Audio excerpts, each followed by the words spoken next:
Mesdames et messieurs, bonsoir. Le nombre de femmes augmente avec une grande lenteur en politique, pas seulement d'ailleurs, il s'agit de tous les secteurs. Elles réclament donc davantage pour être plus visibles et plus représentées. Alors, qu'est-ce qui empêche les femmes d'être au premier rang? On se pose la question, nous posons la question aujourd'hui à nos invités et nous verrons comment réduire le grand déséquilibre entre hommes et femmes et comment réduire aussi ce que l'on appelle l'inégalité et comment elles peuvent gagner en autonomie. Et pour cela, nous avons appelé sur notre plateau Julie Koné. Bonsoir. Bonsoir. Julie Koné, vous êtes présidente du Centre féminin pour la démocratie et les droits humains en Côte d'Ivoire. Juste auprès de vous, Rachel Gogoua, bonsoir. Bonsoir. Présidente du groupe des organisations féminines pour l'égalité hommes-femmes. Ensuite, Madame Nathalie Soro, bonsoir. Bonsoir. Consultante en genre et dynamique d'autonomisation des jeunes. Et pour terminer, le docteur Fatou Sissé, bonsoir. Bonsoir. Vous êtes écrivaine et enseignant-chercheur à l'Université Félix Houphouët-Boigny. Merci à vous, mesdames, d'avoir répondu à notre appel pour parler d'un sujet qui vous intéresse en premier lieu, représentativité, participation, autonomisation des femmes. Que veulent les femmes? C'est la question que nous avons envie de vous poser. Mais tout de suite, je commence par vous, Madame Julie Koné. Est-ce qu'aujourd'hui, être femme en Côte d'Ivoire, c'est un handicap ou un atout? On ne parlera pas en termes d'handicap ou d'atout, mais on peut dire que être femme en Côte d'Ivoire, c'est beaucoup de défis. Parce qu'on demande à la femme d'être mère, d'être épouse, d'être professionnelle. On lui demande d'être parfaite. Quand un homme fait des erreurs, on pardonne facilement, mais quand c'est une femme, nous sommes un peu plus pointus. Et donc, je dirais plutôt que c'est beaucoup plus de défis. La femme rurale qui travaille beaucoup, qui se lève le plus tôt et qui se couche le plus tard. Et donc, c'est beaucoup de défis, c'est beaucoup de contraintes, c'est beaucoup de difficultés pour la femme en Côte d'Ivoire. Vous pensez qu'on demande moins aux hommes? On ne demande pas autant aux hommes qu'aux femmes. Parce que même en entreprise... Est-ce que vous êtes en train de dire clairement qu'on demande moins aux hommes? Je ne dirais pas ça en ces termes, mais je dirais que quand c'est une femme, c'est beaucoup plus vu. Et dès qu'il y a une petite erreur, c'est pris, c'est grossi, de sorte que la femme n'a pas droit à l'erreur.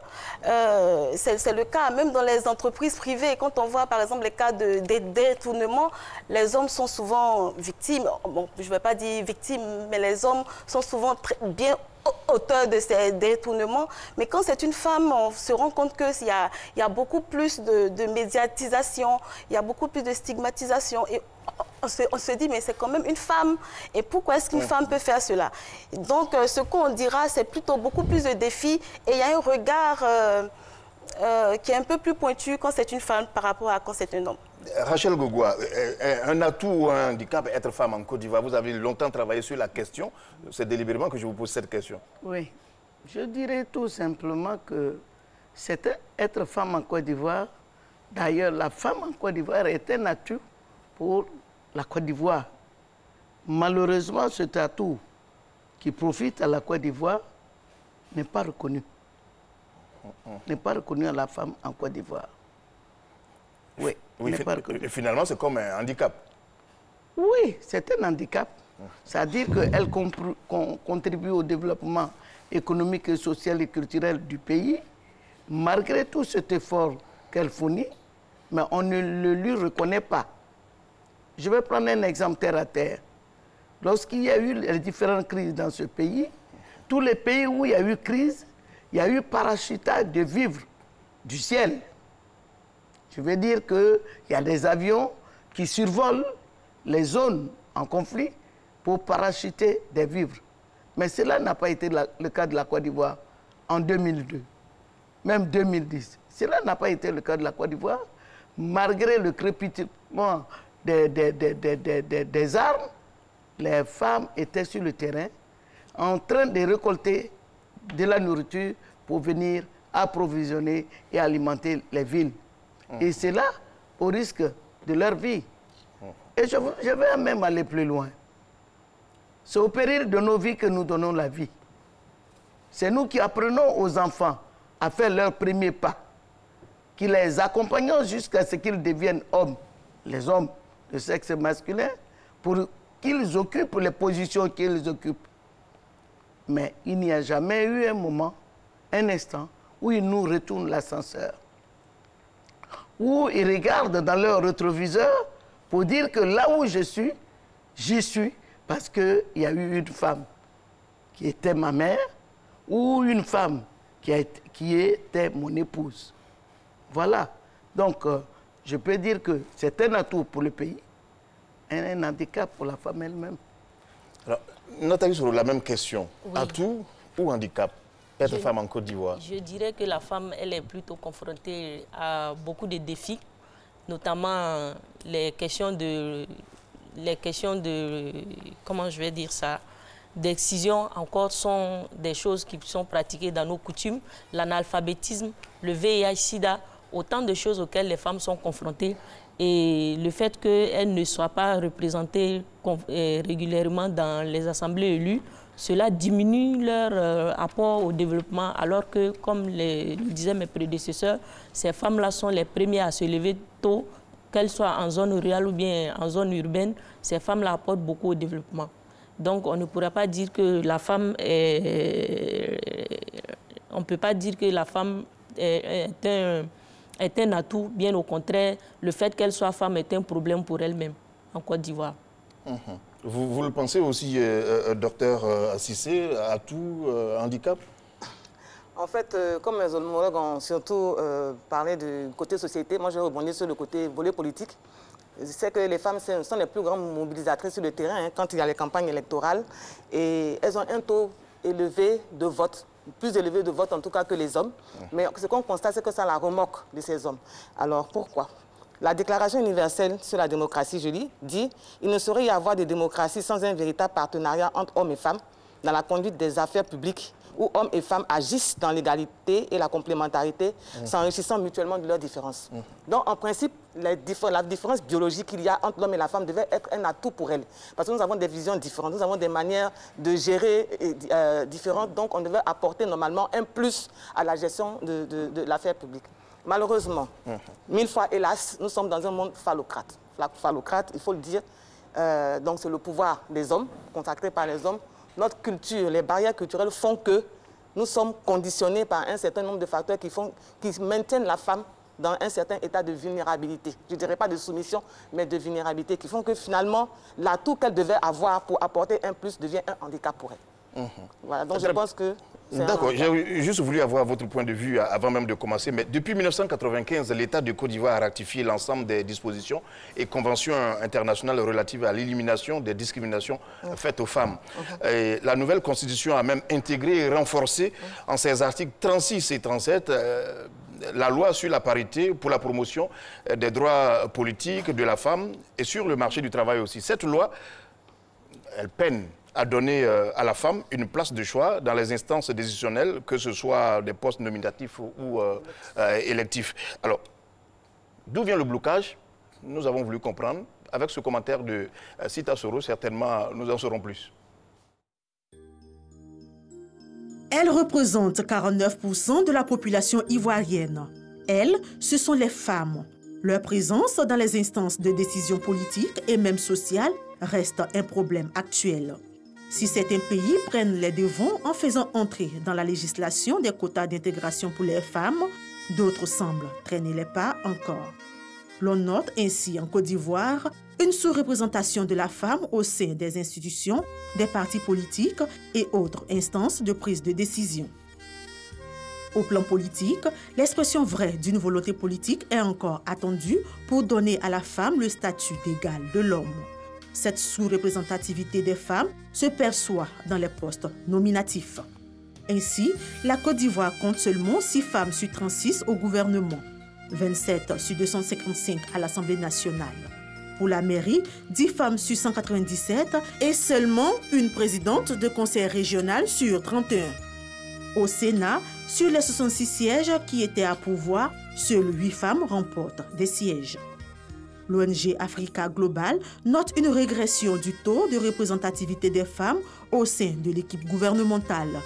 De 25% en 2016, le quota est passé respectivement à 21,42% en 2017 et à 17,07% en 2018, soit une baisse progressive d'environ 4 et 8%. De plus, les femmes ivoiriennes rencontrent de nombreuses difficultés dans le commerce et dans l'entrepreneuriat.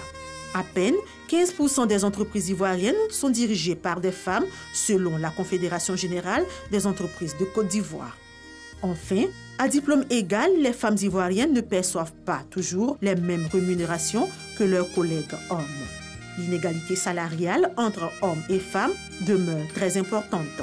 Selon une étude de l'Observatoire mondial de l'inégalité, au niveau mondial, les femmes gagneraient en moyenne un salaire inférieur de 25% à celui des hommes. Pour ce qui concerne la Côte d'Ivoire, il importe de relever que le revenu moyen de la femme ivoirienne est de 59% inférieur à celui de l'homme. Eu égard de toutes ces disparités et dans le souci de faire respecter le genre, la loi sur la parité a été intégrée à la Constitution ivoirienne de 2016. La parité pour la promotion des droits politiques de la femme et sur le marché du travail en ses articles 36 et 37. Cependant, une question demeure. Une loi sur la parité permettra-t-elle de résoudre efficacement le problème de la sous-représentativité des femmes dans les instances décisionnelles? Vous avez entendu des chiffres et tout. Alors, avant même de commenter ces chiffres, ces pourcentages, j'ai envie de vous poser quand même la question de savoir, est-ce qu'aujourd'hui, vous pensez que la société ivoirienne est sexiste? On ne dira pas qu'elle est sexiste, mais on dira qu'elle ne promeut pas la femme en tant que telle. Parce que nous pensons que... Non, voilà. Parce que c'est pas que... Il n'y a pas une lutte entre hommes et femmes. Soyons clairs. Nous ne disons pas que les hommes sont contre les femmes et qu'il y a des hommes qui sont pris en compte et que les femmes ne sont pas prises en compte. Ce que nous disons, c'est que les femmes ne sont pas suffisamment prises en compte et qu'il y a beaucoup à faire pour que les deux parties de la société soient ensemble et puissent participer au développement du pays. Ce que nous pensons, c'est que c'est vrai qu'il y a des hommes, qu'il y a des femmes.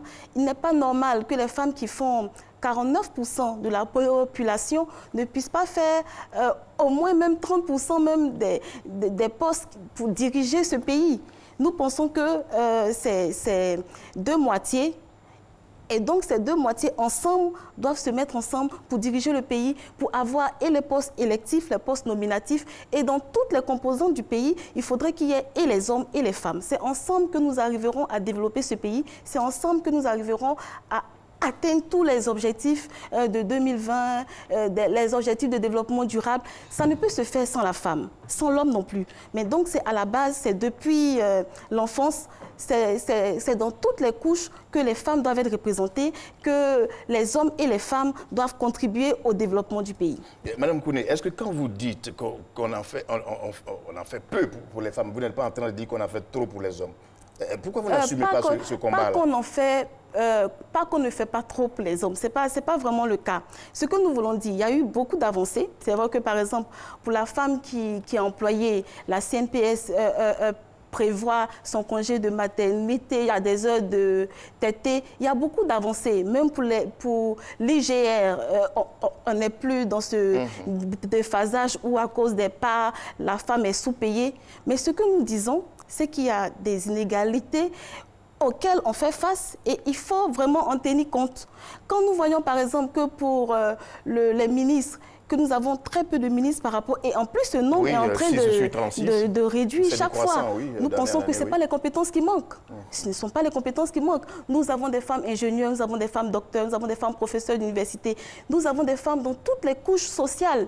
Il n'y a pas de raison que ces femmes-là ne soient pas mises à contribution pour le développement du pays. Nous pensons que hommes et femmes doivent être mis ensemble pour pouvoir développer ce pays. Et à tous les postes, que ce soit les postes ministériels, les postes électifs et dans toutes les composantes de la vie de la Côte d'Ivoire, il faut que les femmes et les hommes soient présents. C'est ce que nous demandons. Mais jusqu'à présent, vous arrivez à donner une explication à cela, le fait qu'on parte très lentement, malheureusement, nous pensons que le problème vient de loin.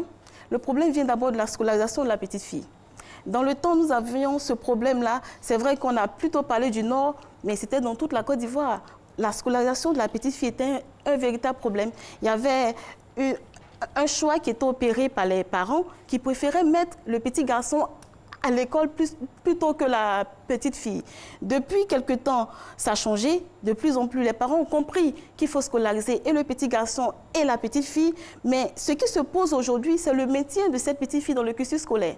C'est clair qu'il y a plusieurs organisations qui travaillent dans ce sens pour que les femmes, parce que en même temps que nous demandons que femmes et hommes soient assis à la table des décisions, il faut aussi que ces femmes-là puissent être capables de tenir le discours qu'il faut. Il faut que leur capacité soit renforcée. Donc nous pensons que c'est de pair. En même temps qu'il faut cette loi sur la parité pour permettre que le même nombre de femmes et d'hommes participent au développement du pays, il faut aussi mettre des mécanismes pour assister les femmes, pour renforcer les capacités, pour faire en sorte qu'il y ait le mentorat et que toutes les femmes soient prises en compte dans ce processus de développement. Rachel Gougoua, est-ce que, courageusement, vous pouvez dire aujourd'hui que notre société est vraiment sexiste? Oui. Vous le dites? Oui. Vous confirmez? Je confirme, j'ai participé à plusieurs forums où, moi je dis, je fais la séparation nette entre le milieu rural et le milieu urbain. Dans le milieu rural où moi j'ai l'habitude de travailler sur toute l'étendue du territoire, lorsque vous expliquez aux leaders communautaires, aux garants de la tradition, aux leaders religieux, les droits de l'homme, les droits de la femme, les droits, ils comprennent très bien. Et les choses changent. Là où se trouve la résistance, c'est en ville ici. Et lorsque nous étions en train de discuter, de travailler sur la question de la loi sur la promotion de la femme en politique, mais les gens étaient vraiment, ils étaient haineux. À ce point? Oui. Oui. Et vraiment... Mais quelle est l'explication? Mais écoute, c'est de l'égoïsme, c'est de l'égocentrisme. Moi, je dis que la Côte d'Ivoire, elle n'appartient pas seulement aux hommes, elle appartient, la Côte d'Ivoire, à des filles et des fils. Pour qu'elle se développe, elle a besoin de la contribution de ces deux catégories d'enfants pour se développer. Mais les gens pensent qu'un poste de député, un poste de maire, un poste de... que c'est un poste qui est alloué aux hommes. Quand il parle, il dit, elles vont venir prendre nos postes. Et ça, on a écrit le nom des gens sur les postes pour dire que les postes de députés, là, les postes de maire, les postes de conseils régionaux, là, que c'est pour les hommes. C'est pour tous les enfants de la Côte d'Ivoire. Mais est-ce que ce n'est pas votre faute, vous les femmes, lorsque plus de 1000 hommes se présentent pour être députés, qu'il y a seulement 166 dames qui ont, j'ai envie de dire, l'audace et le courage de se présenter? Je vais vous dire. C'est la faute à personne, ça? Je vais vous dire. Oui. Je crois que tout à l'heure, les unes et les autres l'ont expliqué en partie. D'accord. Parce que toute chose a une histoire. La question de la scolarisation, dont a parlé Julie. Au départ, les gens préféraient mettre les garçons à l'école et mettre les filles, donner les filles en mariage. Je vous donne mon exemple. Moi, je suis unique enfant. Quand mon papa a décidé de me mettre à l'école, ses frères disent non, la fille, elle est faite pour être mariée. Il faut la marier, pourquoi tu veux la mettre à l'école? Et il dit, mais si je ne la mets pas à l'école, c'est qui je vais mettre à l'école? Puisque je n'ai qu'un seul enfant et c'est ma fille. Et ça continue. C'est-à-dire que nous sommes devenus des marchandises qu'il faut vendre pour avoir de l'argent. Oui, ça a évolué. Mais je dis qu'aujourd'hui, les choses ont changé. Quand je dis les choses ont changé, il y a autant de femmes et d'hommes intellectuels que de femmes intellectuelles. La dame qui est en face de moi, elle est docteur. Elle est docteur au même titre qu'un homme. Peut-être même elle est encore plus valeureuse qu'un homme docteur.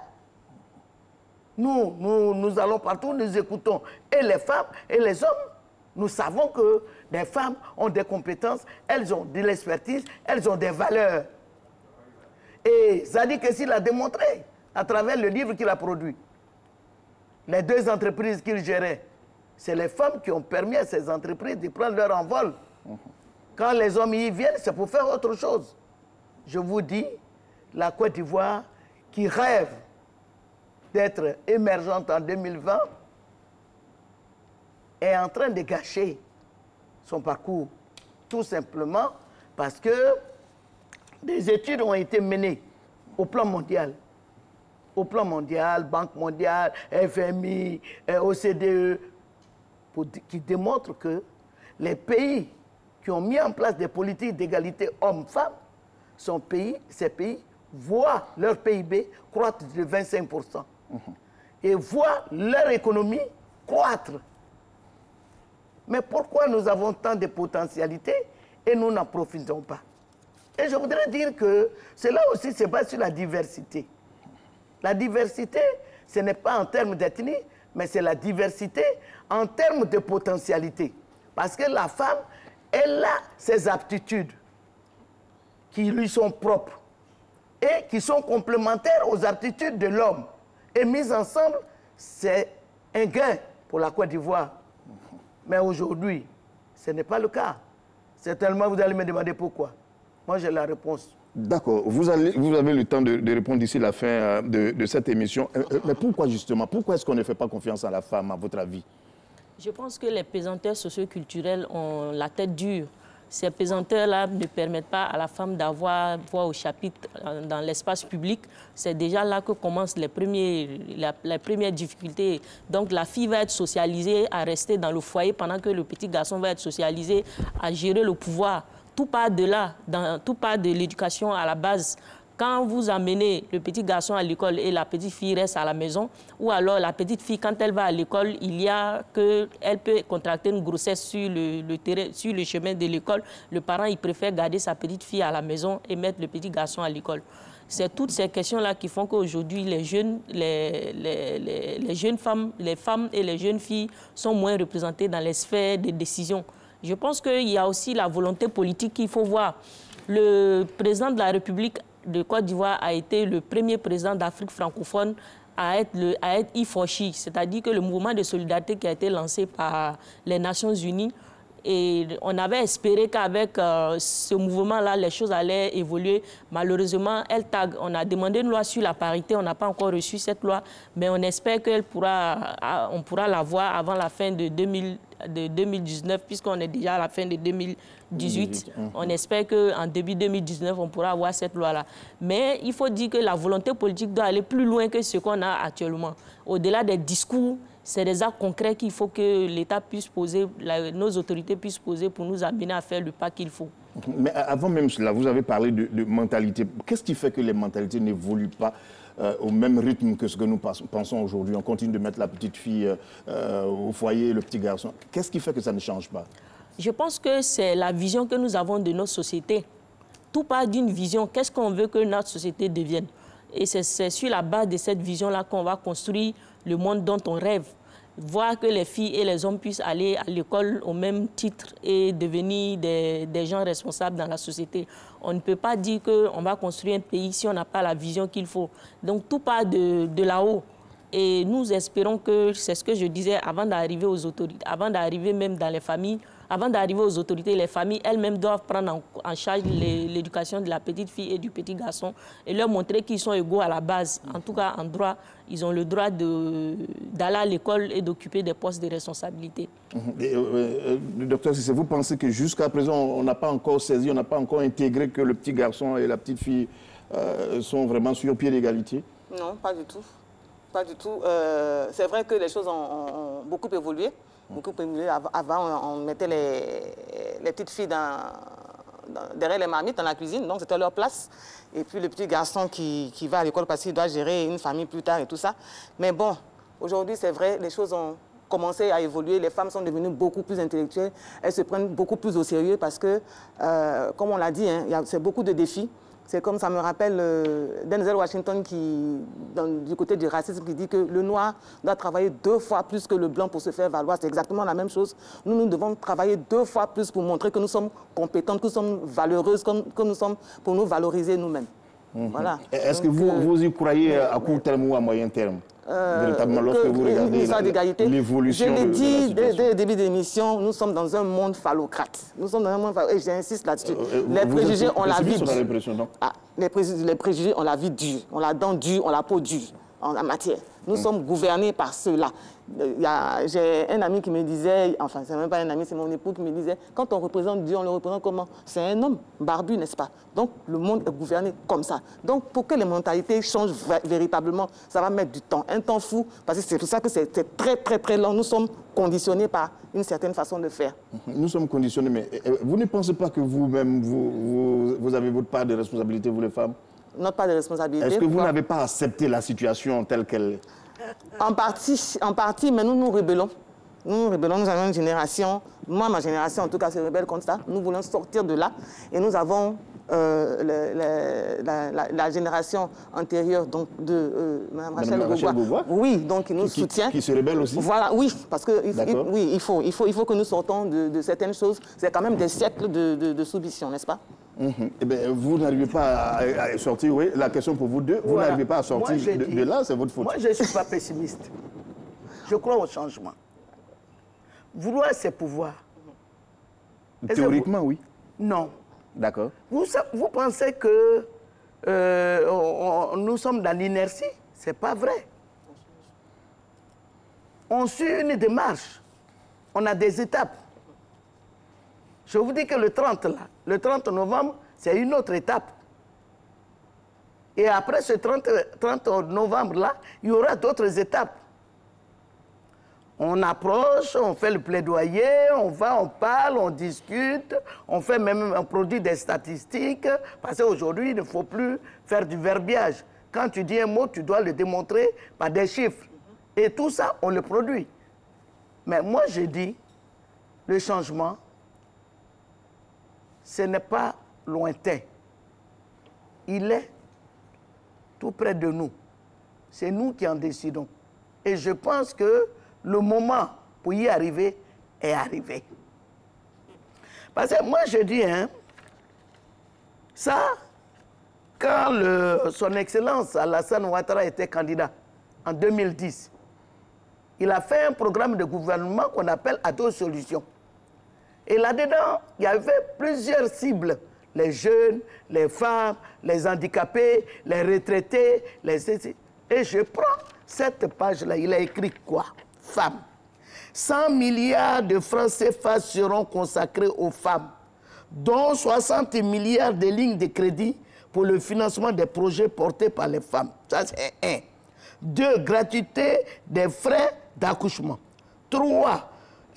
Une proposition d'un projet de loi tendant vers la parité systématique homme-femme dans la vie politique et au poste à responsabilité dans les administrations. Première étape pour l'administration, au moins 30%. Nous y avons cru. Nous l'avons soutenu. C'est pour ça, lorsque il y a eu la réforme constitutionnelle, moi je faisais partie des gens qui ont tout fait pour que le genre soit intégré dans la Constitution. Et nous avons fait campagne pour que cette Constitution soit votée. Tout à l'heure, ma fille parlait de Iforchi, premier pays africain Iforchi. Dès qu'il a fait Iforchi, le gouvernement qui a suivi, le nombre de femmes a diminué, pendant que le nombre d'hommes a augmenté. Ça veut dire quoi? Ça veut dire que le temps de la parole est passé, c'est le temps de l'action. Et maintenant, nous allons leur demander des comptes. Vous allez demander des comptes. Oui, des comptes, vous allez demander des comptes. Vous y croyez tout de suite? Ou bien vous voyez plutôt le long terme, le moyen terme? Nous pensons que le processus est en cours. Il ne faut pas se décourager, le processus est en cours. Ça ne sera peut-être pas pour aujourd'hui ou pour 2020 la femme présidente de la Côte d'Ivoire. Mais nous pensons que c'est maintenant qu'on doit continuer à se tenir la main. Et je ne suis pas trop d'accord quand on parle de homme contre femme. Ce n'est pas vraiment qu'on est dans une bataille. C'est ensemble qu'on doit y arriver. Et quand on a l'impression que les hommes ne sont pas d'accord et qu'ils ne sont pas favorables pour l'émergence de la femme, c'est parce qu'à la base, ils n'ont pas été éduqués comme cela. C'est pourquoi nous disons que maintenant, il faut aller à l'éducation de base. Quand vous avez un petit garçon, quand vous avez une petite fille, il faut dès maintenant leur permettre à tous les deux d'accéder aux mêmes avantages. Il ne faudrait pas que pendant que la petite fille revient de l'école, qu'elle soit obligée d'aller à la cuisine et que le petit garçon prenne son vélo. Il faudrait qu'ensemble, qu'on puisse avoir ça dans la cellule familiale déjà, qu'on puisse parler de l'égalité de droit. Parce que ce sont des personnes qui ont des personnalités juridiques différentes, mais qui sont égaux en droit, qui sont égales, pardon, en droit. Donc ces deux personnes-là doivent être traitées de la même manière et il ne faut pas faire de différence. Quand vous allez avoir un petit garçon et une petite fille qui n'auront pas de différence déjà dans l'éducation, vous allez voir que plus tard, ce petit garçon devenu homme va mieux appréhender la question de la femme et la question du positionnement de la femme.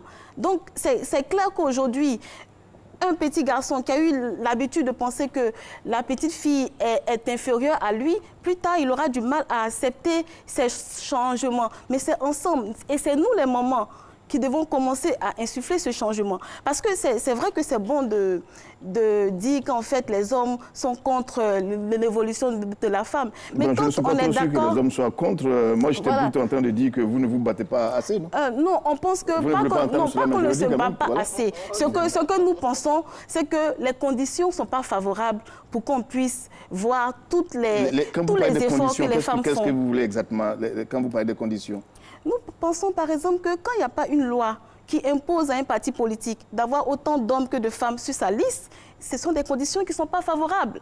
Ça veut dire que le parti politique est capable de mettre 90% d'hommes et 10% de femmes, pendant qu'on sait que les femmes qui constituent la moitié des militants sont quand même celles-mêmes qui sont les catalyseurs même. Faut-il contraindre les partis politiques à cela? Je pense que les partis politiques sont ouverts. Nous pensons qu'il faut les contraindre. Nous pensons qu'il faut les contraindre parce que sans contrainte, sans coercition, on ne peut rien avoir. Il faut les contraindre. Et c'est parce qu'il y aura une loi qui va contraindre les partis politiques à prendre en compte cette égalité-là à la base qu'on pourra avoir ensuite un nombre de femmes... ce n'est pas totalement mon avis, parce que tout à l'heure, quand on a vu ces chiffres-là, quand on voit, par exemple, au Sénat, 66 candidats, il y a seulement 8 femmes sur 58, ça, on ne peut pas contraindre quelqu'un à être candidat. En fait, oui, et puis, jamais... Mais regardez, quand vous voyez 12% de femmes sur 87... Mais vous savez, oui, je ne peux pas être d'accord avec vous. Le Sénat. Prenons le cas du Sénat. Le Sénat, ce n'est pas une élection normale. Pour être élu, il faut être membre des conseils municipaux et des conseils régionaux. Et les gens qui sont aux conseils municipaux et aux conseils régionaux, qui sont les membres des différents partis politiques. Et c'est les partis politiques qui les ont positionnés. Ce que je dis est pareil pour l'Assemblée nationale. Oui. Mais je prends le cas des élections de décembre 2016. Le système qui est en cours, c'est le système des partis politiques. Il y a des femmes qui ont été candidates à la candidature, qui ont même payé ce qu'on leur demandait, des cautions en interne, mais qui n'ont pas été retenues dans leur parti. Il y en a qui ont voulu être candidates indépendantes. On a fait des pressions sur ces femmes-là pour qu'elles ne se présentent pas. Moi, je suis d'accord avec vous quand vous dites que nous ne prenons pas nos responsabilités. Et je vais vous donner un exemple. Nous avons travaillé en milieu rural. Et on a appris aux femmes à connaître leurs droits. Et on a appris aux hommes à connaître les droits aussi des femmes. Et des femmes, donc il y a des femmes qui travaillent avec leur mari et on leur a dit que quand elles travaillent, à la fin de l'année, quand il y a vente des récoltes, le monsieur doit présenter l'argent pour donner la part de la femme et prendre sa part. Et il y a une femme en milieu rural, après la vente du café ou je sais pas, du cacao, le monsieur ne lui a rien donné. Qu'est-ce qu'elle a fait? Elle a pris ses bagages pour aller se refuser chez elle. Quand son mari est parti, il dit non, moi je ne suis pas dans ta manœuvre, je ne suis pas... oui, on a travaillé ensemble, on a eu l'argent, tu ne m'as rien donné. Donc moi je ne viens plus chez toi. Mais comme on avait mis des comités pour la promotion des droits qui étaient présidés par le chef du village, Le mari est venu voir le chef du village et ils sont partis. C'est quand il lui a donné sa part d'argent qu'elle est revenue dans le foyer. Oui, ça, ce sont des indélicatesses, c'est sûr, mais... Non, ça veut dire quoi? Je veux dire ça veut dire que si nous règle, décidons que les choses changent, les choses peuvent changer. Les femmes sont membres des partis politiques. Elles constituent l'essentiel de l'électorat, comme elle l'a dit. Moi, je permets que tu sois où tu es. Et toi, tu ne veux pas me positionner. À un moment donné, je prends conscience et je décide de ne plus t'accompagner. Or, justement, vous accompagnez. Regardez le Sénat. Vraiment, je voudrais qu'on regarde ces chiffres-là. 12% et 87%. Nathalie Soro, c'est quel commentaire vous faites quand vous regardez ce petit bleu-là qui représente les femmes et tout le vert, ce sont les hommes? Vraiment, vous ne prenez pas vos responsabilités. Je ne vous demande pas de vous révolter, de vous rebeller, mais tout de même... C'est tout comme. Vous voyez, c'est une interprétation. Je pense qu'au vu de ces chiffres-là, on s'inquiète. On est inquiète parce qu'on se rend compte que les promesses ne sont pas tenues vis-à-vis des femmes. Les promesses ne sont pas tenues parce que quand on a fini d'être Ifochi, à la base, on prend des dispositions pour que ces femmes-là dont on a beaucoup parlé pendant les campagnes, Maman Gogoa le disait tout à l'heure, quand le président faisait sa campagne, il a fait des promesses aux femmes. C'est maintenant dans les systèmes électoraux qu'il met en place. Il faut que ce système-là puisse permettre aux femmes d'être nombreuses, d'être représentées. Et il y a l'article 36 qui dit que l'État doit promouvoir, l'article 36 de la nouvelle Constitution dit que l'État doit œuvrer à la promotion des droits politiques de la femme et faire en sorte qu'elle soit, comment on appelle, représentée à la représentation dans les assemblées dans les assemblées élues. Mais quand on a fini de mettre ça dans la Constitution, ce qu'on devrait faire, c'était de prendre une loi qui nous permettrait de gagner plus de femmes sur le terrain politique. Mais on n'a pas fait cela, on s'est plutôt précipité pour aller faire les élections sans avoir mis en place la loi. Si la loi avait pu être faite en ce moment, on aurait pu contraindre les partis politiques et le code électoral aurait pu être changé. Mais pour ne pas avoir à changer cela, tout de suite, ils sont allés aux élections. On peut dire que quelque part aussi, les gens jouent avec les femmes. Il y a un jeu que je peux appeler un jeu malsain qui n'est pas totalement clair. On vous fait des promesses et au moment où on sait qu'on doit passer, et il y a une grande instabilité constitutionnelle au niveau du ministère de la Femme qui fait que chaque fois qu'une ministre vient, on va faire le plaidoyer. Au moment où on en arrive à voir la loi, on l'enlève et on doit reprendre encore le processus avec la nouvelle qui vient. Elle doit aller faire le plaidoyer auprès de ses pairs. Et chaque fois, le gouvernement change, la loi ne tombe pas. On se demande s'il n'y a pas un jeu quelque part qui tend à nous maintenir dans cet état-là. Je pense qu'il faut voir aussi... Vous voyez quelque chose de volontaire, mais j'ai bien envie de regarder aussi la participation à l'Assemblée. Oui. C'est pareil, hein, pratiquement sur 1336 personnes, il n'y a que 166 femmes, encore une fois. Et là, regardez ces autres chiffres. Ça nous donne l'impression que c'est vous-même qui n'avez pas envie de vous positionner, mais personne ne vous tirera par la main, j'ai envie de le dire malheureusement. Personne. Oui, je veux bien vous fâcher, mais personne ne vous tirera par la main. Oui, mais vous avez même le droit de vous fâcher, mais je dis personne ne vous tirera par la main pour vous amener là, Madame Soré. Oui, on va s'amener avec Madame Soré. Je suis souterraine, non? Je suis d'accord avec vous. Comme elle le disait avant moi, Madame Gogoa, il y a que quand les femmes veulent se présenter, il y a des pressions. Voilà. Il y a des pressions énormes. Il y a une dame, j'oublie le nom de la dame, avec qui on a travaillé l'année dernière quand on était en train de faire le plaidoyer pour la loi sur la parité. Et la dame est venue faire son témoignage. Elle est députée de Tia Salé. Et cette dame-là... C'est presque dit. La dame, on lui a fait des pressions pour ne pas qu'elle se présente. Et son mari a été suspendu, qui était... Bon, très bien, on ne rentrera pas dans son histoire personnelle, mais tout de même... Moi, je voulais dire que si... bon, le Rwanda, par exemple, et le Sénégal, s'ils sont pris comme des exemples de démocratie, c'est justement parce qu'ils ont une loi de parité qui inclut des quotas. Au Rwanda, on a 64% de femmes, au Sénégal, on a 44% de femmes, et au Sénégal même, ils prennent des sanctions disciplinaires pour disqualifier le processus électoral des partis politiques qui n'intègrent pas le même nombre de femmes et d'hommes sur les listes. Donc moi, je pense que ça, c'est de bonnes pratiques à suivre, parce que si on n'a pas de loi coercitive pour imposer des quotas, on n'en sortira pas. Les tractations souterraines, vous ne les verrez jamais. Vous allez simplement dire que nous, on ne prend pas nos responsabilités. C'est ce qui est à la surface qu'on voit. C'est la phase de l'iceberg. Mais ce qui se passe en dessous, nous maintient dans cet état-là. Les hommes ne subissent pas ces mêmes pressions, non? Du tout? Non, mais c'est eux qui font subir les pressions. C'est eux qui disent que les femmes ne doivent pas commander. Elles ne sont pas ambitieuses. Vous finissez par avouer que ce sont les hommes qui vous posent problème. Bah oui. Moi, je l'ai toujours dit. Moi, je l'ai toujours dit. Moi, j'ai dit que c'est pas du fonctionnement. Moi, je l'ai toujours dit.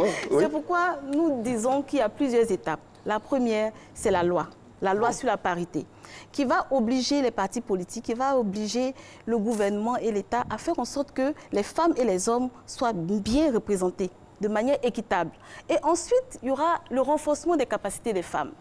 Parce que c'est clair que même si on renforce les capacités des femmes, qu'il n'y a pas un cadre juridique qui permet à ces femmes-là de briguer des postes, ça ne voudra rien dire. Donc ce que nous voulons d'abord, c'est la loi sur la parité qui va obliger tout le monde à respecter le quota 50-50 et ensuite le renforcement des capacités des femmes. C'est pourquoi la société civile, même le CEF, si nous avons initié des formations de femmes candidates, nous pensons que les femmes ont besoin de se former. Nous allons faire en sorte que ces femmes-là soient compétitives, qu'elles puissent vraiment briguer les postes au même titre que les hommes et qu'elles n'aient pas peur. Parce qu'aujourd'hui, c'est quoi?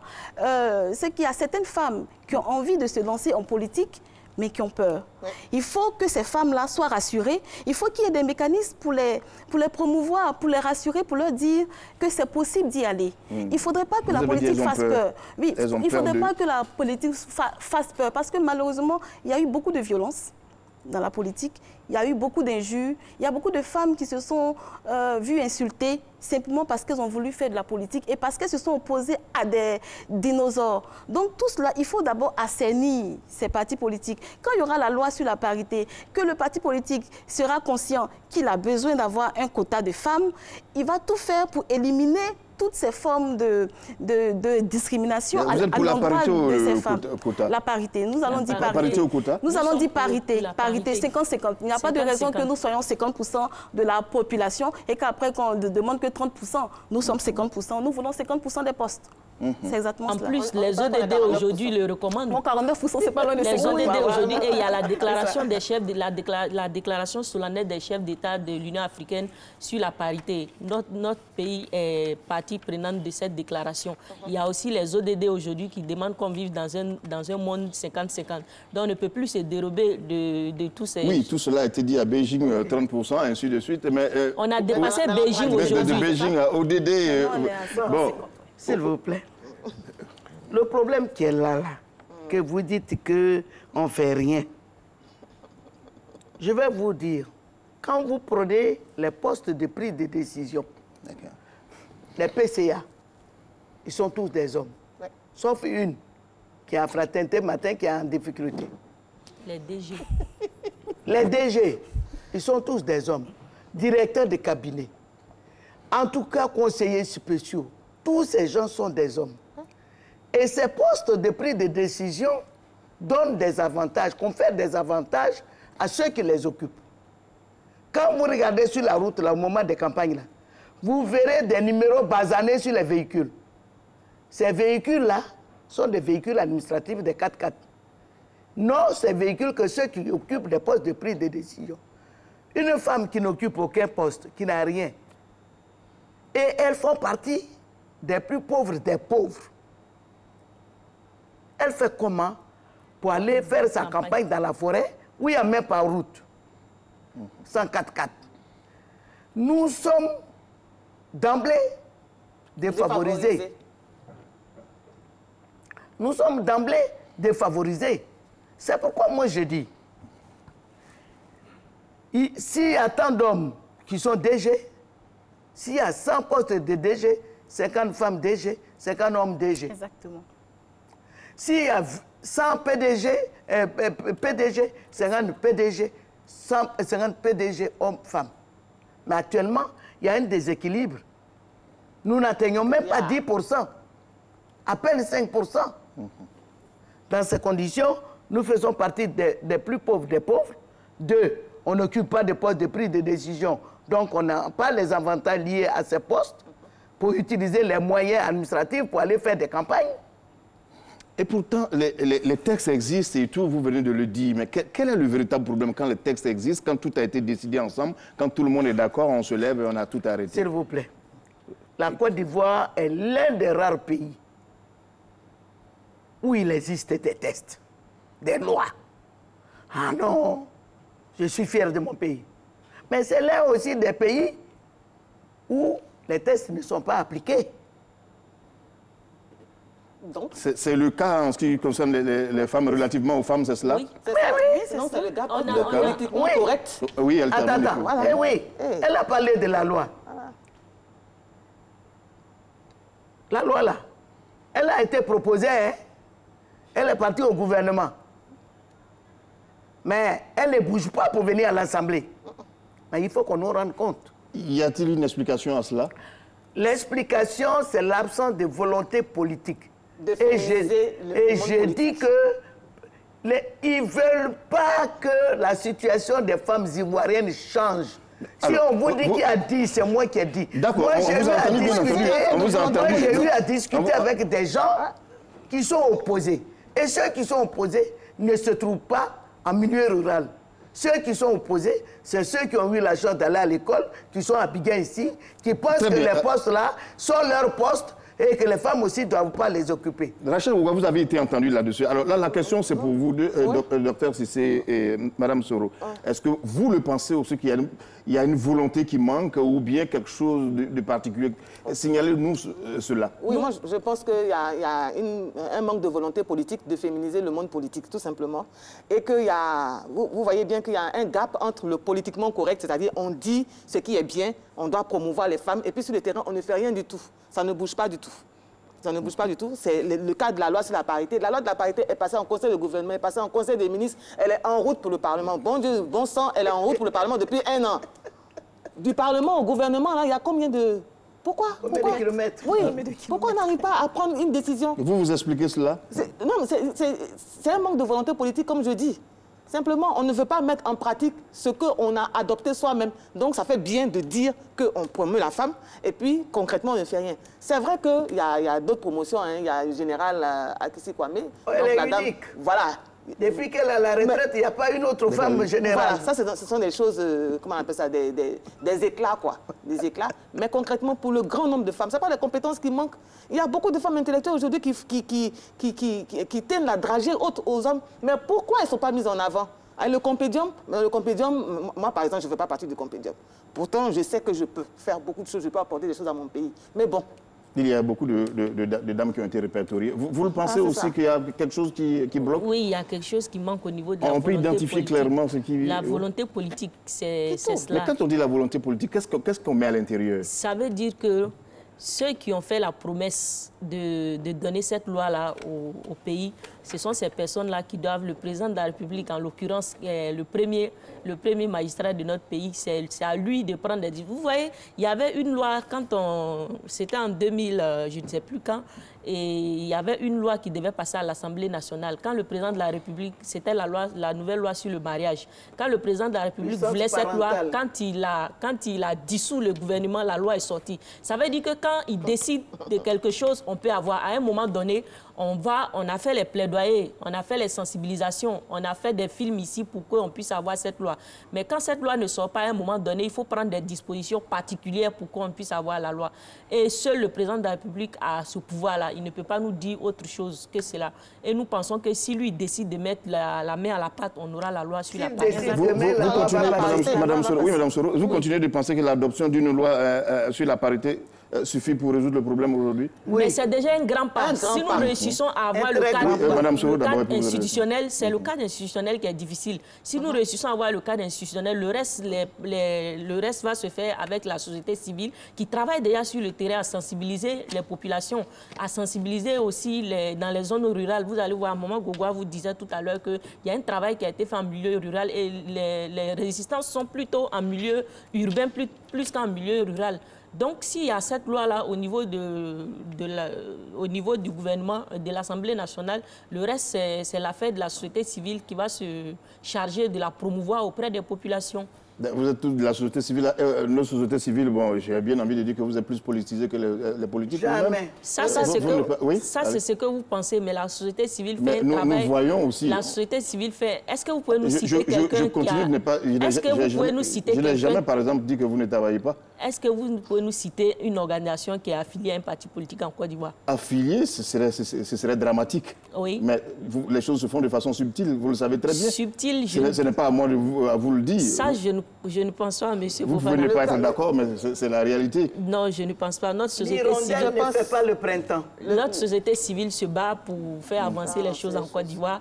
Et même si elle n'a pas encore réussi à se faire comme une société civile, comme on les voit en Europe, mais la société civile fait son petit bonhomme de chemin et cette société civile est à saluer parce qu'elle a contribué à faire évoluer la démocratie dans notre pays. Oui, cela est à saluer, personne n'a dit le contraire de cela, mais je continue de penser que vous avez des acquaintances souvent avec, beaucoup d'acquaintances avec Je crois que la tribune ne s'y prête pas aujourd'hui. C'est vrai que nous sommes là surtout pour parler de la place de la femme. C'est la meilleure façon de ne pas répondre à la question. Oui, mais je pense que c'est la meilleure façon de ne pas répondre à la question. Parce que si on veut faire un procès de la société civile, non, il n'y a pas du tout de procès. Je ne crois pas qu'elle soit membre d'un parti politique. En tout cas, moi, je ne suis pas membre d'un parti politique.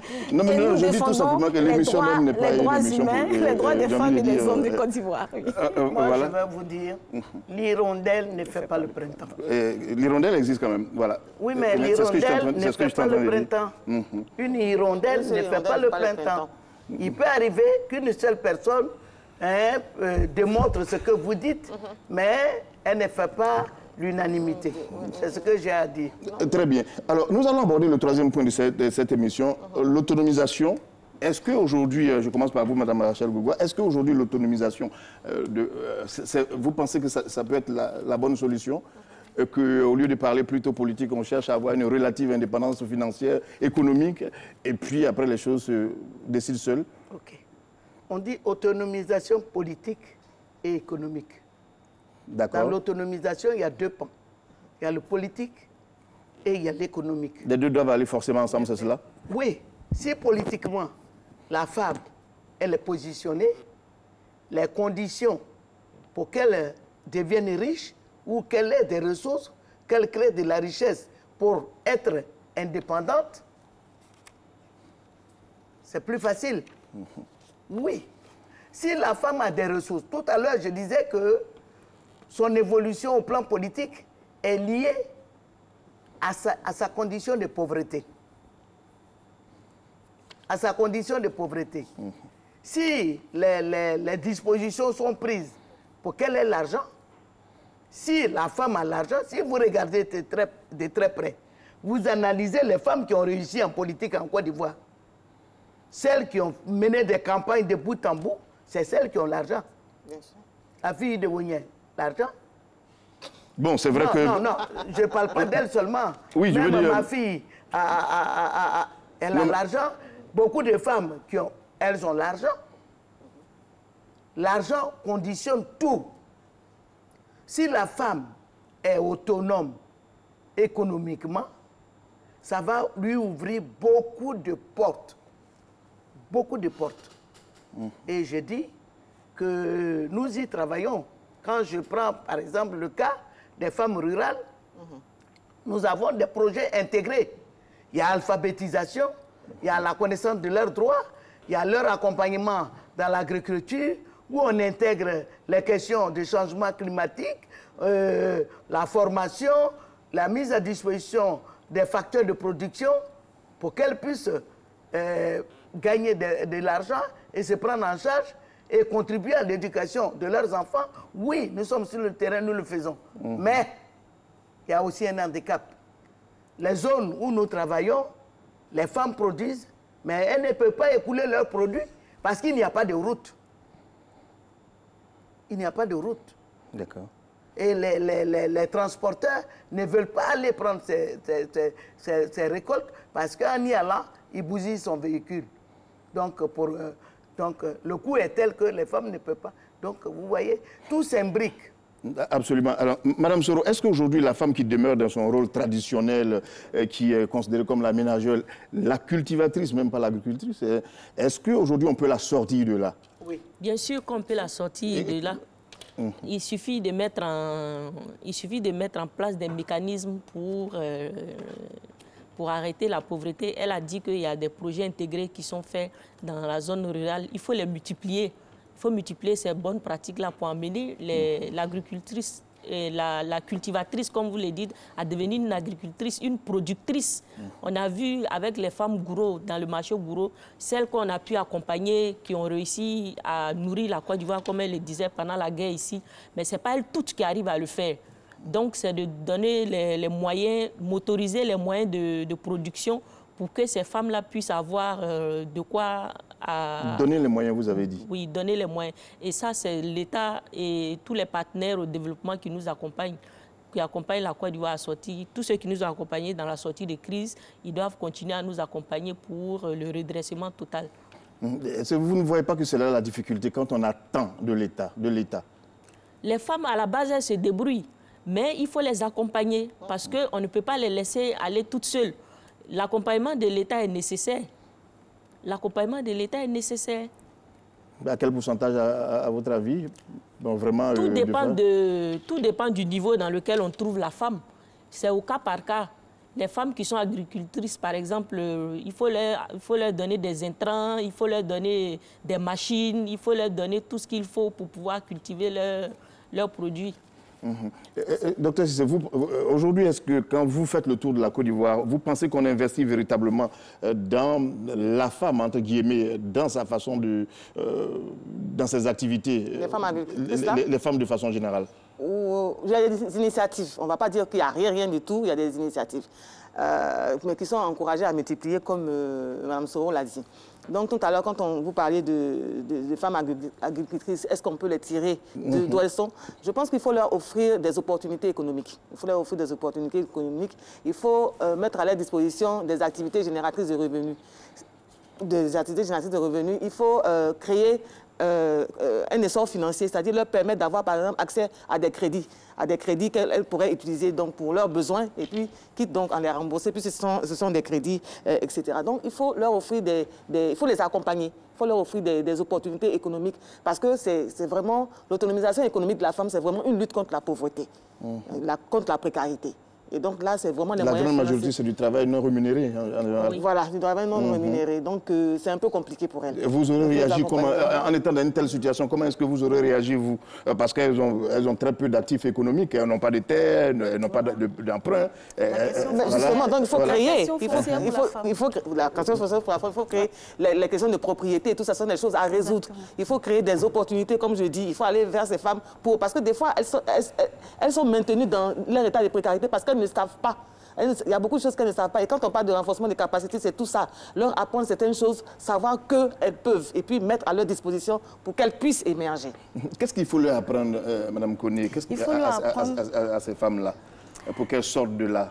Il faut leur apprendre les techniques élémentaires, les femmes, et puis les jeunes aussi. Il n'y a pas que les femmes. C'est vrai qu'il y a aussi les jeunes, mais il faut leur apprendre les techniques de planting, qui permet de valoriser le sol, parce il y a des cultures maraîchères, il faut la jachère, il faut plusieurs techniques. Et je pense que c'est ce renforcement de capacité-là. Il y a beaucoup de femmes agronomes, il y a beaucoup de personnes qui peuvent donner leurs compétences pour pouvoir former ces femmes-là, regrouper ces femmes. C'est vrai que pour l'instant, il y a déjà une avancée qui a été faite. Dans beaucoup de villages, il y a des regroupements de femmes, il y a beaucoup de coopératives, mais il faut les encadrer. Il faut les encadrer, leur donner des moyens et aussi il faut leur donner de l'argent. Des moyens humains, des moyens matériels, mais des moyens financiers. Malheureusement, la femme n'a pas forcément accès au crédit. Et les garanties que les banques ordinaires demandent sont tellement difficiles que c'est compliqué pour une coopérative d'avoir accès au crédit. Donc, c'est toutes ces irrégularités, toutes ces difficultés-là qu'il faut essayer de combler pour que la femme rurale puisse avoir un meilleur avenir. Oui, toutes les solutions que vous avez proposées tout à l'heure, moi j'ai l'impression que c'est très institutionnel et que vous-même, femmes, ne mettez pas l'accent sur l'entrepreneuriat. L'entrepreneuriat, si. en même temps Parce que qu'on leur demande de se regrouper. Dit la poche de l'État, oui, la caisse de l'État. Non, ce qu'on veut dire, l'État a d'abord son rôle. L'État a d'abord son rôle.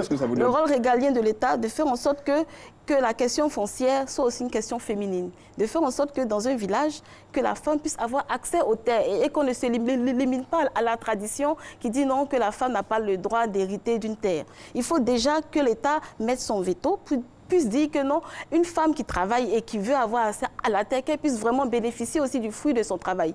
Et ensuite, les coopératives, qu'on puisse les mettre ensemble, qu'on puisse aider ces femmes qui se mettent ensemble pour être plus fortes. Parce qu'en même temps, on se rend compte que c'est un mouvement qui est né depuis quelque temps, mais c'est quand même prometteur parce que beaucoup plus de coopératives font en sorte que les produits vivriers sont mieux valorisés. Malheureusement, on a des problèmes de route, d'écoulement de ces produits-là, mais en même temps, quand on est ensemble, on est beaucoup plus forte et c'est promouvoir ces coopératives-là. Mais à côté de cela, il y a l'entrepreneuriat, mais en même temps, il faut assainir le milieu de l'entreprise. Malheureusement, la pression fiscale est trop grande. Aujourd'hui, une entreprise qui se crée a tellement d'impôts à payer que ça fait peur. Et je vais pas tenir des propos sexistes, mais les hommes, ils ont plus la capacité de camoufler les impôts que les femmes. Ça, nous le savons. Vous allez voir que les femmes vont vouloir forcément payer tous les impôts et ça va être difficile de s'en sortir. Donc, il faut vraiment que l'État fasse des efforts pour baisser la pression fiscale. Parce qu'aujourd'hui, c'est vrai qu'il y a le CCPC qui aide à créer des entreprises, mais il y a beaucoup d'impôts qu'on doit faire et il y a un accompagnement qu'on doit faire pour promouvoir l'entrepreneuriat féminin. Je vous assure que ce n'est pas les hommes votre problème, hein, c'est plutôt la société. Rachel Gougoua, qu'est-ce qu'on doit faire aujourd'hui pour améliorer le statut de la femme au plan économique? Moi, je vais vous dire, nous travaillons en milieu rural. Les femmes du milieu rural n'ont pas de mariage légal. Elles vivent, ce sont des mariages, on peut dire c'est des concubinages ou bien... Hein, voilà, coutumiers. Et moi, je dis que l'ignorance est le plus grand péché du monde. Les zones où nous avons travaillé, tant en milieu musulman qu'en milieu non musulman, quand les gens ont connu les droits des femmes, et je vous assure, dans ces zones-là, désormais, les femmes, même n'étant pas mariées légalement, elles héritent des terres de leur mari défunt. Et les filles héritent des terres de leur père défunt. Est-ce que vous voyez? Ça, c'est un élément. La deuxième chose que je voulais vous dire, notre budget est alimenté par la vente du cacao et du café.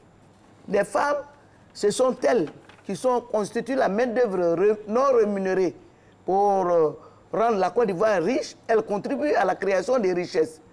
Mais si la Côte d'Ivoire a 25 francs par 1 kilo, qu'on enlève 1 franc sur 1 kilo, avec 2 millions de tonnes, si on multiplie 1 franc là par 2 millions de tonnes, vous comprendrez que c'est beaucoup d'argent. Ça peut constituer un véritable fonds pour accompagner les femmes. Et je vais vous dire, j'ai été tout dernièrement, il n'y a pas longtemps, à l'intérieur du pays pour renforcement des capacités des femmes de certains groupements. Nous leur avons dit que vous passez tout le temps, vous tendez les mains. Il faut que vous appreniez à devenir autonome. Et nous avons dit ceci. Au cours de la formation, qui n'a pas duré beaucoup de jours, le nombre que nous étions, on a dit, bon, on va cotiser 100 francs. Mais au bout de 2 jours, on a eu près de 15 000 francs de francs CFA. Donc nous leur disons que il faudrait que vous soyez en train de vous battre pour que les gens vous voient, pour venir vous aider. Et que si vous êtes 100, vous économisez 100 francs par jour. 100 francs par jour, ça fait 3 000 par personne. Si vous êtes 100, ça vous fait 300 000 francs. Au bout de compte, au bout d'une année, vous aurez tellement d'argent, vous n'aurez besoin de personne. Mais pour y arriver, il faudrait qu'il y ait des structures d'accompagnement pour dire à ces femmes-là que vous avez des potentialités, exploitez-les. Donc, nous pensons que ces femmes, elles peuvent sortir de la situation d'où elles sont s'il y a des structures pour les accompagner, pour qu'elles puissent comprendre qu'elles-mêmes, elles constituent des potentialités qu'elles peuvent être autonomes et ne pas dépendre des autres. Mais en même temps, nous demandons à l'État de créer les conditions pour qu'elles s'en sortent. Si les femmes dont je vous parlais, elles ont produit en quantité riz, manioc, tout ça, mais il n'y a pas où pour aller chercher. Donc l'État doit aussi prendre des mesures pour permettre de manger. Mais tout à l'heure, vous étiez en train de parler des PME, de l'entrepreneuriat. Oui. On crée des PME et des PMI.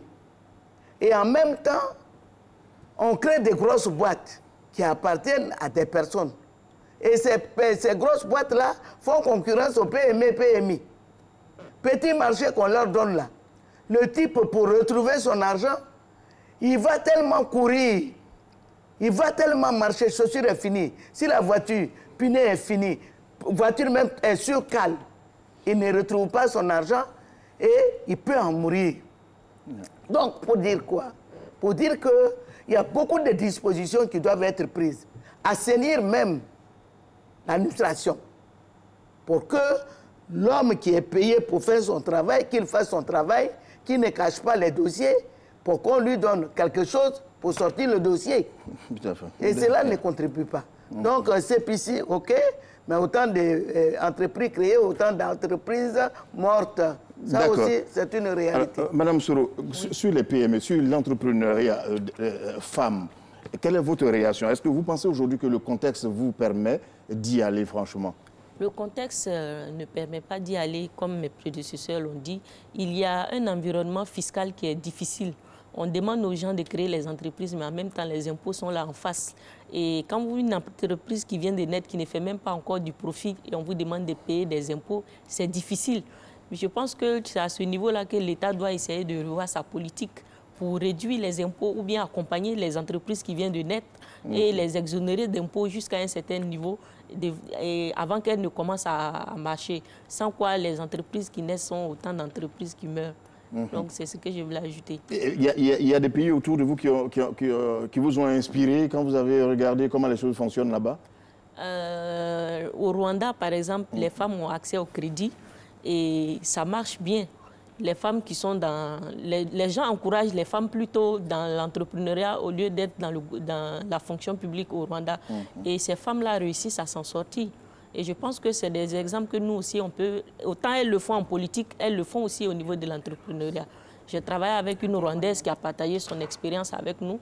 Et c'est fort de son expérience que je me suis rendu compte que nous avons plus de potentialités, nous avons beaucoup de richesses en Côte d'Ivoire, mais on ne les exploite pas. Le Rwanda est un petit pays. Et ce que les femmes contribuent à produire ici, le Rwanda ne réussit même pas à le faire. Mais c'est l'organisation qu'il y a autour de la femme qui lui permet aujourd'hui d'être un élément clé de l'économie du Rwanda. Et ce pari-là, on peut le réussir aussi en Côte d'Ivoire. Il suffit de mettre les moyens à la disposition de la femme et puis le tour est joué.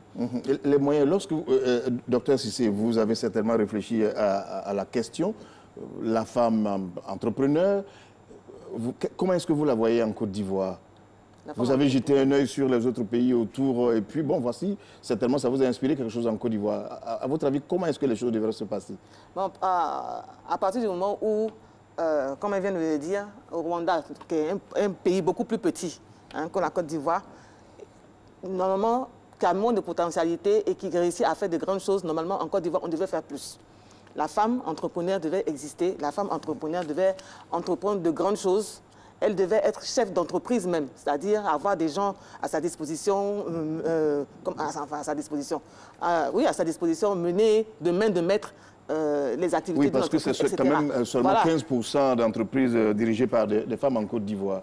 C'est très peu. C'est peu, c'est peu. Comme dans tous les domaines, d'ailleurs. Oui. Comme dans tous les domaines. Parlons d'entreprises. Il faut qu'on les accompagne. Il faut qu'on accompagne. Il faut que... Qu'est-ce que les femmes proposent? Le management, la gestion proposent dans ce sens-là? On fait un plaidoyer pour qu'il y ait des renforcements en capacité de gestion et de management. Ce sont des choses qui s'apprennent. On ne naît pas forcément avec... C'est vrai qu'il y en a qui naissent avec un certain sens managérial, mais il y en a qui ne savent pas. Donc, il faut d'abord former, éduquer, et puis donner les moyens financiers d'abord, parce que c'est le nerf de la guerre, et puis mettre les gens sur le terrain pour dire que vous pouvez le faire, voici à votre disposition, faites. Les femmes, vous leur donnez un grain, elles le multiplient en beaucoup de grains. Donc, il faut accompagner ces femmes-là, il faut les mettre sur le terrain. Et puis, je pense est-ce qu'il y a de véritables handicaps? Ce n'est pas le fait que c'est 71% quand même parmi les analphabètes en Côte d'Ivoire, sont 11% de dames quand même. Oui, est-ce que ce n'est pas véritablement, docteur Cissé? 11% de femmes. Oui, analphabètes, oui. Peut-être, oui. Bon, je pense que c'est une situation à laquelle on peut remédier aussi. C'est pourquoi nous pensons qu'il y a plusieurs cas. Il y a d'abord la femme qui n'a pas été à l'école. Il y a la femme qui a besoin d'un petit financement pour son agriculture, pour son petit commerce. Mais il y a quand même des femmes qui ont des compétences, qui ont fait des études, qui ont des diplômes, qui ont des potentialités. Donc, il faut d'abord commencer par sectionner. Ce n'est pas le même appui qu'on apporte à toutes les femmes. Je ne dis pas, voilà, c'est au cas par cas. Je veux dire, en fonction du besoin, il faut apprendre à aider cette femme-là. Il ne s'agit pas de dire qu'est-ce que les femmes veulent en général, parce que chaque femme a sa particularité. Je prends le cas d'une femme, par exemple, qui veut avoir une entreprise de camions. C'est clair, peut-être qu'elle a déjà son diplôme d'ingénieur ou pas, mais elle a déjà une connaissance dans cela. Mais le problème aujourd'hui, c'est qu'acheter un camion coûte cher. Ça coûte cher. Malheureusement, c'est pas donné à tout le monde. Le camion, et avec la nouvelle loi sur l'âge des véhicules, c'est encore beaucoup plus cher. Donc, il faut aider cette femme-là, même si elle veut faire un métier qui brasse beaucoup d'argent, il faut d'abord la former, renforcer ses capacités sur, par exemple, la maintenance préventive, curative des véhicules, l'aider d'abord à connaître le métier qu'elle veut vraiment faire et ensuite lui donner les moyens financiers. Parce que sans argent, quelles que soient les idées qu'elle aura, elle ne pourra pas les mettre en œuvre. Donc, il y a d'abord l'argent, mais il faut classer, il faut savoir cibler le besoin de la femme. Il y a des femmes qui sont médecins. Je ne suis pas sûre qu'il y ait beaucoup de cliniques dirigées par des femmes. Il y a des femmes qui sont médecins, qui auraient voulu avoir des cliniques. Mais il faut qu'on les aide. Et je suis sûre que, vu qu'elles sont déjà médecins dans les potentialités, il faut vraiment un petit coup de pouce pour les aider à donner le meilleur d'elles-mêmes. Rachel Gogua, lorsque j'écoute Mme Koudé, j'ai l'impression que toutes les lois sont contre vous. Vous parlez des impôts, vous parlez de... Vraiment contre les femmes. Non. Tout ce dont nous parlons s'adresse tant aux hommes qu'aux femmes. Mais les femmes le ressentent davantage. Du fait du fait de la persistance des inégalités déjà criardes au départ, à l'origine, entre les hommes et les femmes.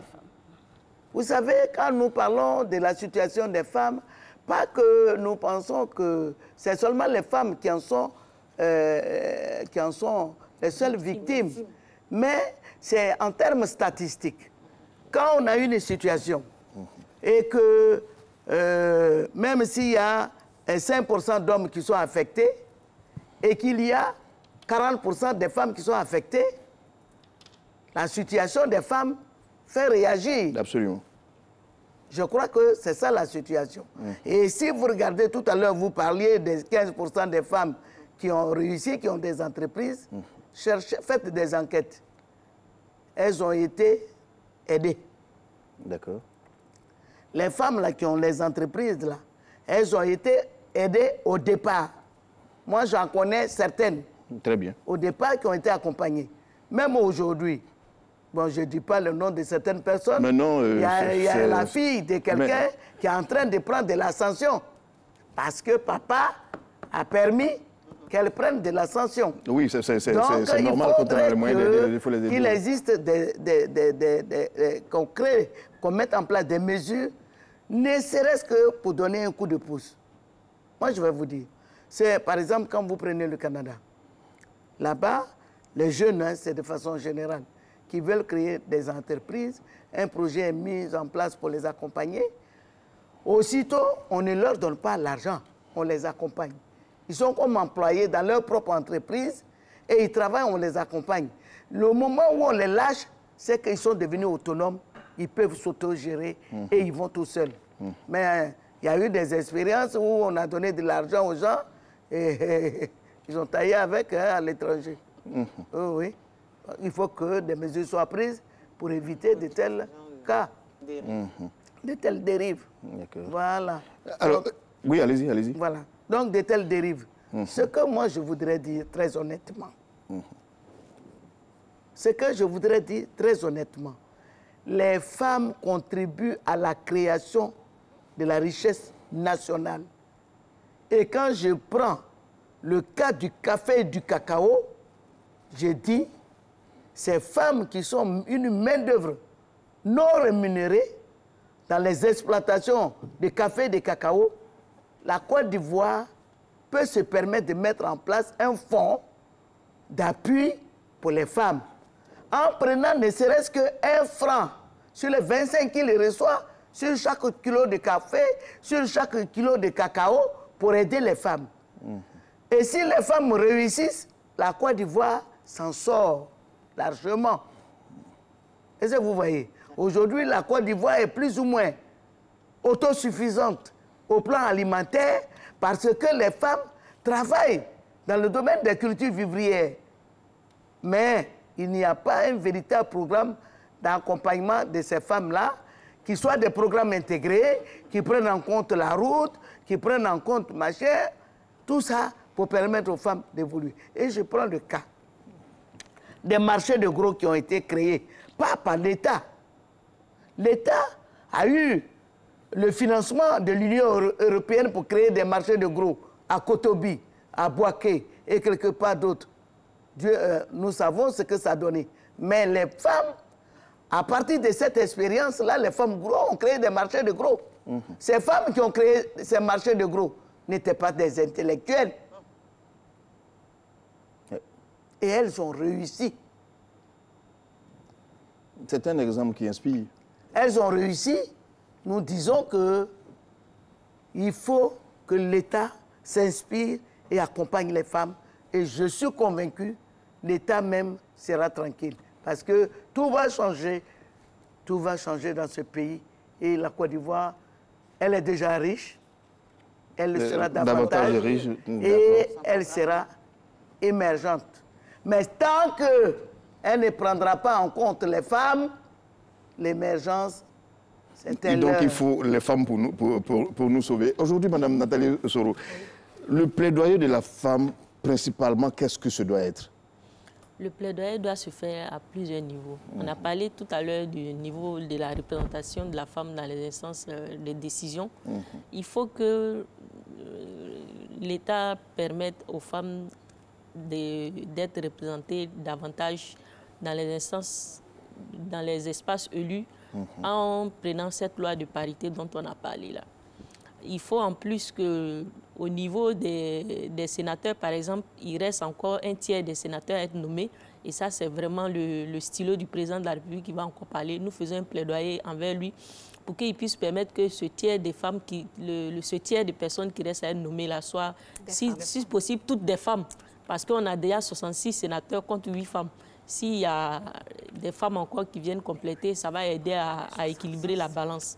Donc, nous faisons le plaidoyer pour que la loi puisse passer et en plus que les sénateurs qui vont être nommés puissent mais j'avais espéré entendre plutôt que vous diriez nous voulons créer plutôt que d'être nommés. On a juste un point de vue. Non, être nommé, elle disait que tout est imbriqué. Les nominations ne vont pas sans les élections. Les nominations permettent aux femmes d'avoir plus de pouvoir, plus de richesse, plus de confiance en elles-mêmes pour se faire élire. Donc l'un ne va pas sans l'autre. Et autant quand il y a plus de femmes qui sont nommées à des postes de décision, les postes de DG, les postes de PCA, les postes de directeurs centraux et tout ça, ça leur donne plus de confiance en elles pour aller aux élections. La plupart de ceux qui vont se faire élire parmi les hommes, c'est des gens qui travaillent dans l'administration. On le voit. Rares sont ceux qui sont du secteur informel ou bien du secteur privé qui viennent se faire élire. Donc, moi, je pense qu'on peut commencer déjà par là, permettre aux femmes d'avoir accès aux postes de décision par des nominations, ensuite les encourager, prendre une loi qui va leur permettre de pouvoir être élus dans les assemblées élues. Et vous allez jusqu'à dire, dans un gouvernement, autant d'hommes que de femmes? Bien sûr, bien sûr, bien sûr. On veut qu'il y ait la parité dans le gouvernement. Lorsque le président de la République nomme les femmes, il y a le compendium des compétences féminines. Il peut chercher, même en dehors du compendium, on a des femmes qui sont valeureuses, qui sont là. Donc, ils peuvent trouver. Et il suffit qu'ils demandent, il sera débordé de dossiers. Voilà, les CV vont arriver, des CV comme ceux aussi des hommes. D'accord, c'est pas évident qu'on vous laisse faire les choses. Mais en fait, docteur Cissé, je le dis en passant, vous avez même écrit Madame la Présidente. Est-ce qu'aujourd'hui, vous pensez, dans 1 an, dans 2 ans, dans 5 ans, une femme présidente en Côte d'Ivoire, vous y avez pensé? Ou bien pour vous, juste un rêve, ou bien vous allez au-delà? Un rêve qui peut devenir réalité. Vous allez au-delà vraiment lorsque vous réfléchissez à un rêve qui peut devenir réalité. Les femmes ont toutes les compétences, toutes les potentialités pour devenir présidente de la République. Député maire d'abord? Oui, maintenant, comme il y a des pressions souterraines qui maintiennent la femme dans une certaine léthargie. Mais sinon, elles ont la capacité pour. Elles ont la capacité pour, elles peuvent. Il faut qu'elles aient confiance en elles-mêmes, qu'elles se prennent elles aussi au sérieux et puis qu'elles essaient de vaincre certains obstacles pour émerger. La société a réussi à vous mettre des complexes qui font que vous, femmes, vous pensez que vous ne pouvez pas? Ah ben oui, puisque on l'a dit tout à l'heure, ça fait qu'il y a beaucoup de velléités qui se sont tues. Il y a des femmes qui n'arrivent pas à se présenter justement parce qu'on leur fait des pressions, des tractations pas possibles. Donc, effectivement, les pressions sociales font qu'il y a des femmes qui se désistent, même si elles veulent. Bon, voilà, ces barrières-là font qu'elles se retirent de la compétition. Parce que l'arène politique est rude. Mais absolument, ce n'est pas un jeu du tout. Mais le gros du plaidoyer, qu'est-ce que ce doit être à votre avis? Il faut, comme toutes mes homologues l'ont dit, il y a des femmes dans les instances de décision. Les femmes parlent des femmes, c'est les femmes qui peuvent prendre des décisions pour les femmes, c'est les femmes qui peuvent proposer des choses pour les femmes, des choses bien pour elles-mêmes. Donc, c'est quand elles vont décider que les choses peuvent s'appliquer. Moi, je crois au cadre légal. Tant qu'il y a un cadre légal, il y a la contrainte. La loi est dure, mais c'est la loi. Donc, dès qu'il y a une loi, on l'applique. Qu'on le veuille ou pas, on rentre là-dedans. Donc, il faut qu'on soit dans les instances décisionnelles le plus possible. Mais si on va de 9 femmes ministres à 6 femmes, on fait un pas en avant, un pas en arrière. Voilà, il y a une régression, ça, c'est pas bon. Non, je vous assure que l'Haïti a tellement bien compris que vous voyez que vous n'êtes que des dames sur ce plateau, il n'y a pas d'hommes parmi vous. Oui. Les 17 et 18 novembre dernier, il y a eu un sommet extraordinaire à Addis Abeba. Et l'une des décisions de ce sommet-là, c'était de faire en sorte qu'il y ait 50% de femmes à l'Union africaine et 35% de jeunes. Pour dire que si l'institution même continentale décide cela, il n'y a pas de raison que les États ne puissent pas faire de ça leur cheval de bataille. C'est pour insuffler cette dynamique-là, c'est pour faire en sorte que tous les pays africains puissent s'en inspirer et qu'on puisse avoir 50% de femmes et 50% d'hommes. Vous faites bien de le dire, mais vous constatez après cette conférence des chefs d'État, la Côte d'Ivoire n'est pas le seul pays à être concerné, vous constatez qu'il y a des blocages ailleurs. On a les mêmes soucis partout. Oui, bien sûr. C'est pourquoi c'est un ensemble de choses. C'est ensemble que nous devons changer les choses. Nous ne disons pas que ça va se faire du jour au lendemain, mais dès qu'il y aura un cadre légal, les choses vont aller un peu plus facilement. Le problème, c'est lequel? Lorsqu'on a dit l'école obligatoire de 6 à 16 ans, les parents sont obligés de mettre leurs enfants à l'école. Ça règle en même temps le problème de la scolarisation de la petite fille. Si on dit que l'école est obligatoire, vous allez voir que tous les parents vont mettre leurs enfants à l'école. Et c'est pareil, si on nous dit qu'il faut 50% de ministres femmes, 50% de ministres hommes, vous allez voir, si le président il sait qu'il est obligé de nommer 50% de femmes, ça va faire kiff-kiff. On aura 50% de femmes. 50% et il n'y a pas de raison que ça ne soit pas le cas, parce que les compétences existent. Les compétences sont là. Les femmes ne sont pas plus bêtes que les hommes. Nous avons les mêmes compétences. Mais il n'y a pas de raison. Cela, mais bien sûr, mais voilà, c'est pour cela que nous pensons qu'il y a eu une inégalité qui doit être corrigée. Nous ne disons pas que nous venons prendre la place des hommes. Mais si vous le dites de façon nous disons que la place de la femme n'est pas suffisamment grande et qu'il faut que la place de la femme, qui est 50% des places, lui soit reversée correctement. Parce que nous avons droit à cela.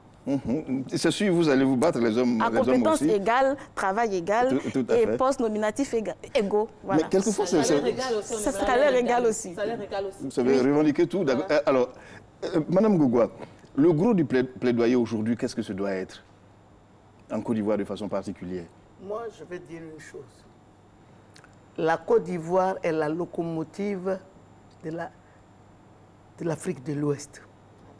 Malheureusement, étant locomotive, elle est la dernière sur les questions d'égalité des genres.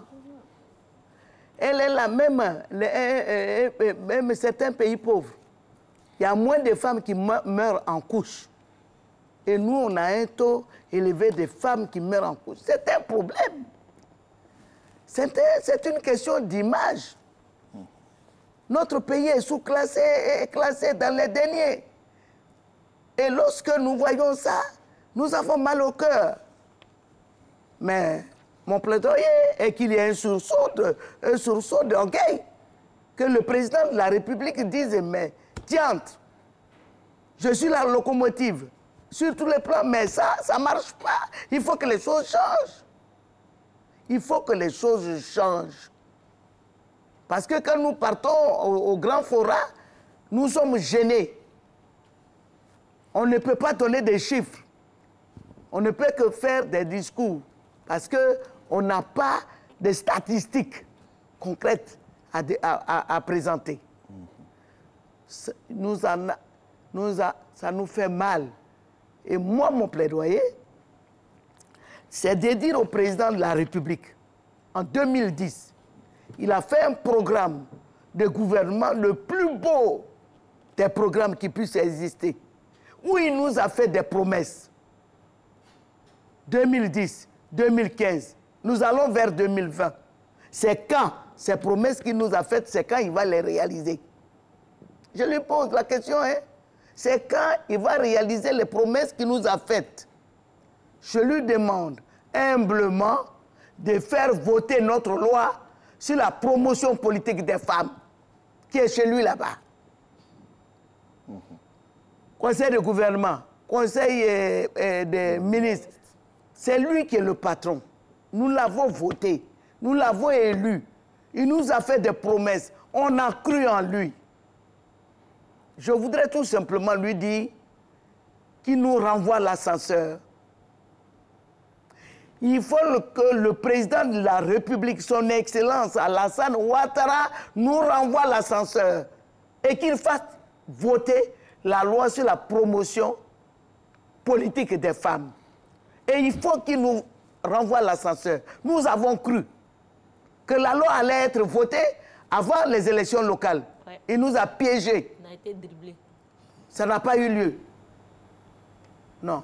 Vous attendez donc que cette loi puisse être mise en marche correctement. Et il faut qu'il fasse voter cette loi. Nous avons cru en lui, nous lui avons fait confiance. Il faut qu'il nous renvoie l'ascenseur et je crois qu'on est à son écoute. Je crois que votre message a été entendu. Nathalie Sorono, vraiment les dernières minutes. Oui. Quel est votre dernier message que vous pourrez demander pour la femme aujourd'hui, le plus grand plaidoyer possible pour que tout puisse être réglé pour vous? Moi, je vais demander aux femmes de se faire confiance et d'être solidaires. Les femmes ont un problème de confiance en elles-mêmes et il n'y a pas tellement de solidarité. Je demande qu'elles soient solidaires et qu'elles puissent s'engager, que ce soit en politique ou bien sur le terrain économique, pour pouvoir se faire accompagner ensuite par les autorités politiques.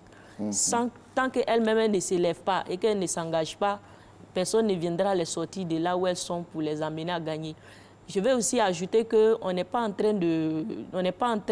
compétition avec les hommes, mais nous tentons de leur demander d'être e-forchi pour qu'ensemble on puisse avoir une société égalitaire. Je vous assure que les hommes n'ont jamais pensé cela. Oui, docteur Cissé, pour terminer. Oui, c'est la même chose, hein, que l'État prenne les femmes au sérieux et que les femmes elles-mêmes se prennent au sérieux. Pas de compétition avec les hommes. Nous ne sommes pas sur un ring de boxe tout le temps. Nous voulons simplement qu'ils nous tiennent la main, qu'on se donne la main pour avancer ensemble, pour construire une Côte d'Ivoire nouvelle. Madame Kony, votre dernier mot. Que le président de la République dise un mot. qu'il prenne son bic, son stylo, qu'il signe quelque chose, qu'il fasse en sorte que cette loi soit votée une bonne fois pour toutes et pour qu'on avance. Il faut en même temps que la femme soit prise en compte et il faut aussi le rajeunissement de la classe politique. Et tout cela, comme on dit, c'est dans sa main. Qu'il fasse ce qu'il y a à faire. Nous l'attendons, nous le regardons, nous l'attendons. Et vous, les femmes, vous ferez votre part aussi. Exactement. En tout cas, merci à vous. Représentativité, participation, autonomisation, que veulent les femmes de Côte d'Ivoire? Merci à vous, Madame Rachel Gogua, d'être venue sur ce plateau. Merci à vous aussi, Julie Koné. Merci à vous, Nathalie Soro. Et à vous aussi, Docteur Fatou Cissé. C'est terminé pour ce soir. Je vous retrouve la semaine prochaine pour une autre émission. Très bonne soirée.